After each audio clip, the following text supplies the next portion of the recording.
Week in Review. Why are Christians dancing horas and waving Israeli flags? Christian Zionism's biggest annual gathering arrives in Washington. How Muslims and Orthodox Jews are working together in New Jersey. And sitting down with the only Jewish Republican in Congress. It's the Jewish news that's changing your world on this episode of the Week in Review. Hello, and welcome to the Jewish Channel's Week in Review. I'm Stephen I. Weiss. It's the largest Israel advocacy group in the United States. But it's not AIPAC. Christians are now leading the charge on Israel advocacy, at least when judged by the numbers.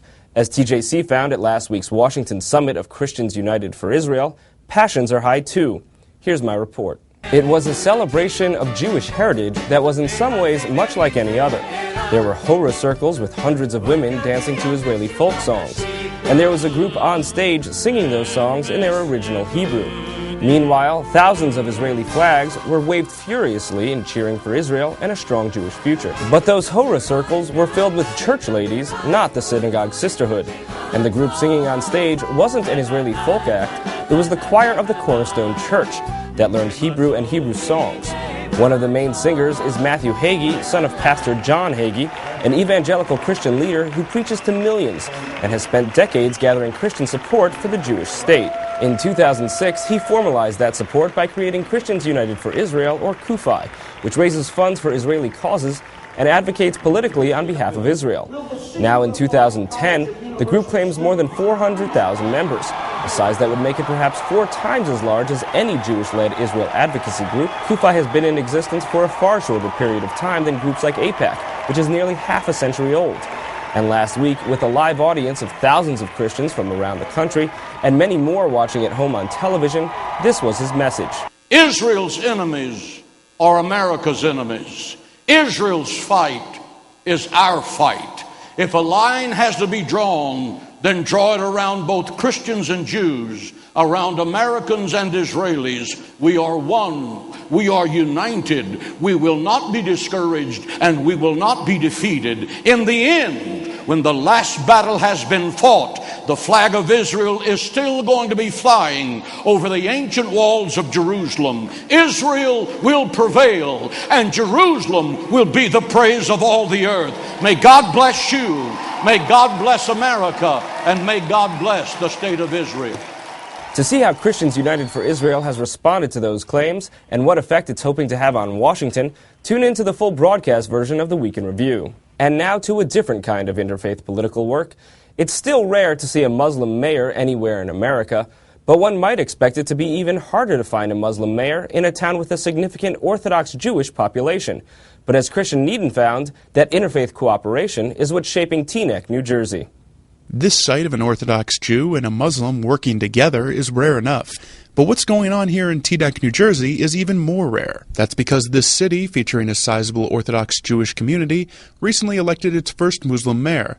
Mohammed Hamiduddin, the son of Indian immigrants, was elected by a 5-2 vote of the city council, which also boasts several Orthodox Jewish members, including the newest deputy mayor, Adam Gusson. Yet Hamiduddin doesn't see his election as that big of a deal. Teaneck is a very, very diverse town. We do have a large Jewish population, we have a large African-American population, and we have a growing Hispanic population, and we always like to say diversity is our strength. So again, this is a story everywhere else except Teaneck. The people who voted for me, my religion wasn't an issue, and the people who voted against me, my religion was never an issue. It was all about politics and policy. His Orthodox Jewish deputy mayor agrees. Muhammad happens to be Muslim. In this case, I happen to be a Jew. So outside of Teaneck, I think it's a big story. Oh, there's a town with a Jewish, good-sized Jewish population and a Muslim mayor and Orthodox council members, and it seems like a great story. But in Teaneck, it's almost par for the course. Reporting from Teaneck for the Jewish Channel, I'm Christian Needon. Thank you, Christian. And now for our Newsmakers interview this week. He's the only Jewish Republican in Congress, seen as a rising star in the GOP, and currently its minority whip in the House of Representatives. Congressman Eric Cantor spoke at last week's CUFI convention, and he sat down with the Jewish Channel to discuss how the Israeli-American relationship is faring. So, Congressman Cantor, that was a very strong speech you gave here at the Christians United for Israel conference. What was your first impression of this group when you first heard of them? I don't even think words can describe the feeling you get when you walk into the room. thousands of people connected with CUFI. These are passionate individuals who believe in the state of Israel. And it is just a phenomenal force that is growing by leaps and bounds. I'm told that there will be 4,000 people here tomorrow night for the banquet to honor Israel. So I do think those of us in the pro-Israel community have much to be thankful for, that Christian Zionists are engaged in the political process. They also understand the existential threat that Israel faces and have joined us in the fight to assure Israel's survival. Now, when was the first time that you heard that there was this Christian Zionism going on entirely outside the Jewish community? Well, you know, I've sort of been familiar with it, I guess, for some time now. I mean, obviously with America being a predominantly Christian nation and growing up in an area without a very large Jewish population, I certainly grew to know very early on that there is a strong sense of commitment to the Judeo-Christian tradition on the part of most Americans. What kind of difference have you seen between the discussion of Israel in the Jewish community or in Jewish advocacy groups and groups like Christians United for Israel? Well, you know, I don't think it's fair to necessarily cast a one-size-fits-all description to Jewish advocacy groups. As we know, there's not a monolith.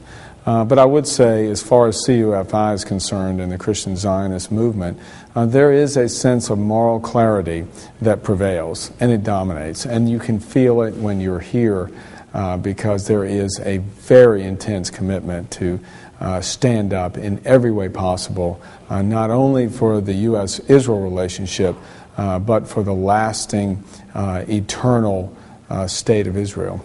Now, we heard before your speech Congressman Mike Pence, a Christian, giving a very stirring speech about how we need to support Israel. And I would say there's probably a different tone in your speech, almost kind of a witnessing of the Jewish experience.